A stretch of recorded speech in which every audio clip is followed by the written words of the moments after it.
يلا نعمل بقى المكرونه بتركات ماما ومطبخ ماما.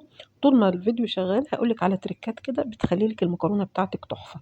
اول حاجه هنا عندي حاطه في طاسه على النار زيت على سمنه او على زبده. حطيت عليها بصلتين كبار متقطعين، وحطيت رشة ملح. رشة الملح دي ليه؟ عشان تخلي البصل يطلع ميته ويستوي بسرعة ويتحمر بسرعة. عشان نحمر البصل بسرعة ما تعليش النار، مش بيبقى حلو، مش بيتكرمل. خلي النار متوسطة، هيتكرمل معاكي ويبقى لونه ويبقى طعمه مسكر. هنا حطيت 400 جرام من اللحمة المفرومة. طبعا انت هنا شايفاني بقلب بسرعة، لا انا مجرية الفيديو، لكن ما تقلبيش كتير. بتحطيها وبعدين تستني شوية وتبتدي تقلبيها لغاية ما تحسي ان هي خلاص خدت لون. قلبي براحتك، لكن قبل كده لا، ما تقلبيهاش كتير.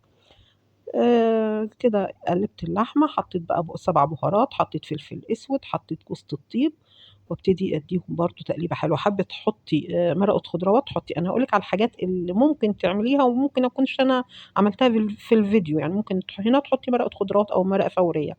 هنا حطيت عصير طماطم، انا كنت مسبكاه. طبعا حد يقول لي هو كتير كده، معلش اولادي بيحبوه كتير فبحط طماطم كتيره. انا عن نفسي انا مش بحب الطماطم كتير، بس طبعا احنا كأمهات بنعمل اللي ولادنا بيحبوه، فلو انت حابه الطماطم اقل من كده هيكون افضل. سبكت الطماطم. هنا هبتدي بقى اعمل البشاميل بتاعي على البارد كده، بيبقى اخف كتير وطعمه نفس طعم البشاميل العادي اللي بنحمر الدقيق بتاعه. انا عندي 4 معالق من الدقيق وكوباية مية. بحط كوباية المية حبة حبة وأقلب، حبة حبة وأقلب في اتجاه واحد لغاية ما هتديكي إيه، عجينة سايلة زي الكريب كده. اللبن كان بيغلي على النار.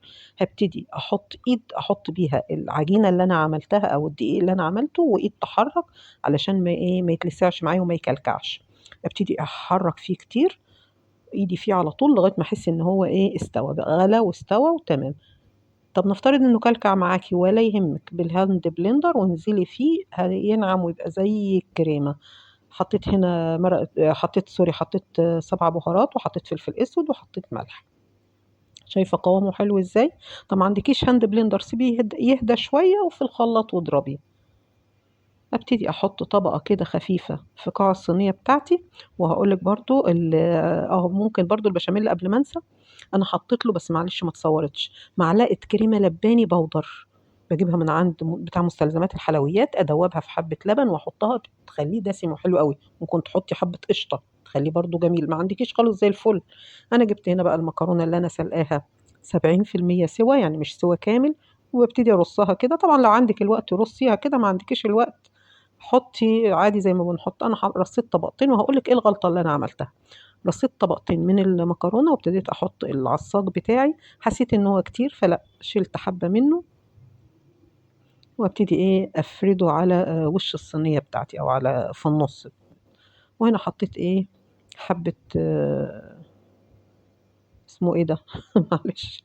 حطيت هنا حبه بشاميل وحبه جبنه رومي، جبنه موتزاريلا. هنا الجبنة مع البشاميل بيخلي العصاج يتماسك مع المكرونة، ما يفرولش منك وانتي بتقطعيه. وابتدي ايه، احط على الوش شايفة جميل وناعم ازاي البشاميل. وابتدي افرده على الوش. طبعا مسخنة الفرن، ادخله على فرن درجة حرارته 200 حوالي تلت ساعة وطلعته. بعد تلت ساعة هحط له الجبنة الموتزاريلا، ما بحبش احطها من الاول عشان ما تتحرقش. وبعدين ادخل الصينية تاني 10 دقايق. ولو عجبك الفيديو لغاية كده اعملوا لايك وشير، واشوفكم في فيديو قريب تاني، وان شاء الله الفيديو يعجبكم.